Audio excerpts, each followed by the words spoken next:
So I'm challenging myself today because I wouldn't be a YouTube cooker if I didn't try the Beef Wellington for the first time. I've never made one before. So I'm following the recipe of an Australian chef called Andy Cooks, and he makes the most insane looking food. I've tried some of his stuff before. Let's go through it. It's not going to be as pretty as his, although I think he's got a fair few more years in the kitchen and a lot more expertise and training. But let's see what I can come up with, because he says that if you are an amateur chef or an amateur cook at home, you should be able to, with some level of comfort, make this. So, I don't know, we'll see.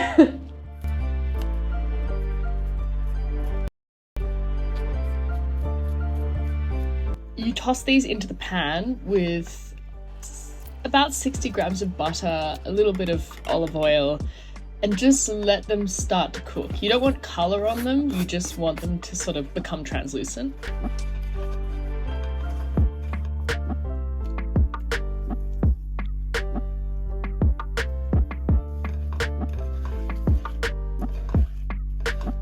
Next, you will finely dice some mushrooms. And to be honest, I think probably they could have been slightly finer, but I added a little bit of salt and pepper and then cooked it down for about 20 minutes until a lot of the moisture that comes out of the mushrooms had disappeared and it had become a little bit more dry. And then he recommends at this stage that you should add some whiskey and continue to cook until the whiskey evaporates. However, I did not have whiskey, I had spiced rum, and I figured, you know what, let's just give it a crack, see how it goes. Then you remove the duxelle from the pan and let it cool off in the fridge.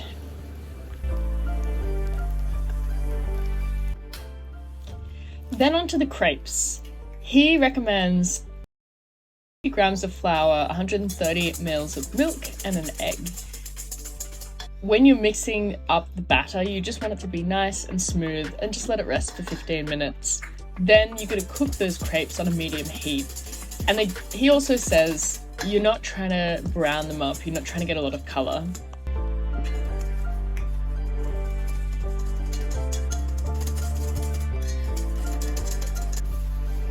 Once you've cooked the crepes, you can use that same pan to brown your beef fillet.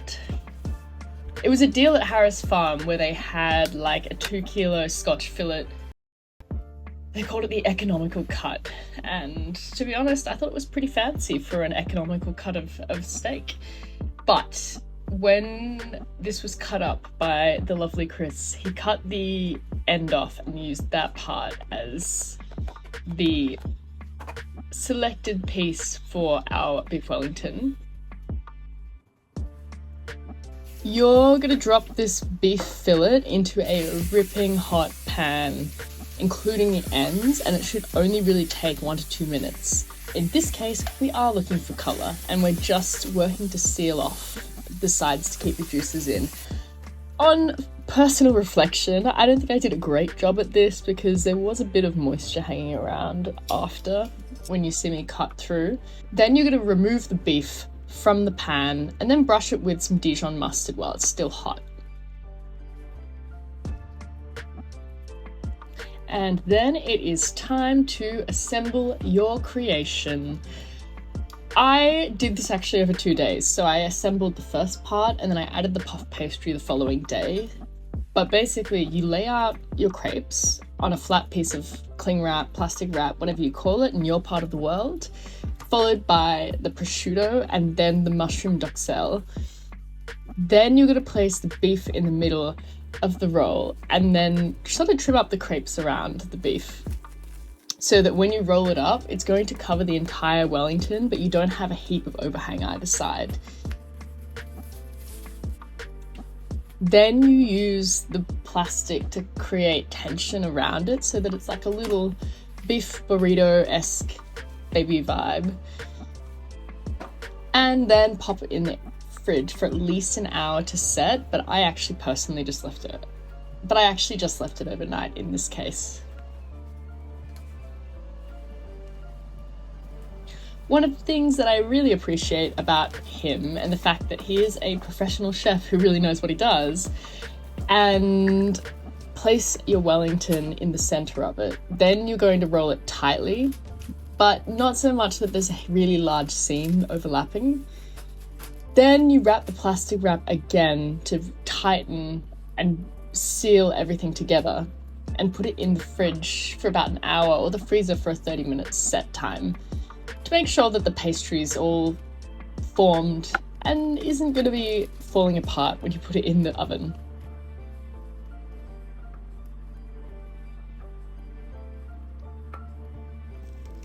In his recipe, he had a pretty nifty little like lattice cutter for the pastry, but I kind of feel like I don't need more little gadgets in my kitchen, so I instead opted for a little bit of a creative knife work lattice, as you can see. And then the moment of truth, cutting my creation apart, and I think it turned out well. As you could see, there was a fair bit of liquid, but I had let it rest for a while too, so I don't know how I could do that better necessarily, but I'm always going to be real with you guys. There's no magic YouTube filming here. But I overall would say if you've never tried making one before, it's definitely worth a go, and his recipe is awesome. You've never had this before, have you? No, I haven't. I highly recommend you follow it. Oh, I may have many years ago, but anyway, can I try the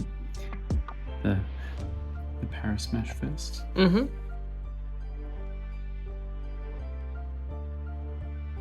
Oh, it's a sign of things to come. I'm so excited.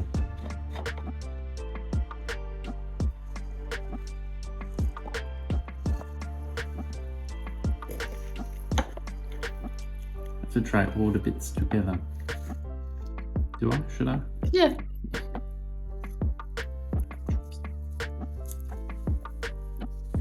Bon appetit.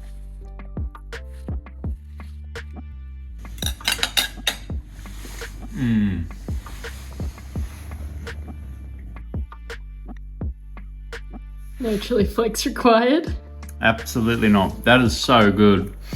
And it's start calling you the Duchess of Wellington. Oh, stop it. How good.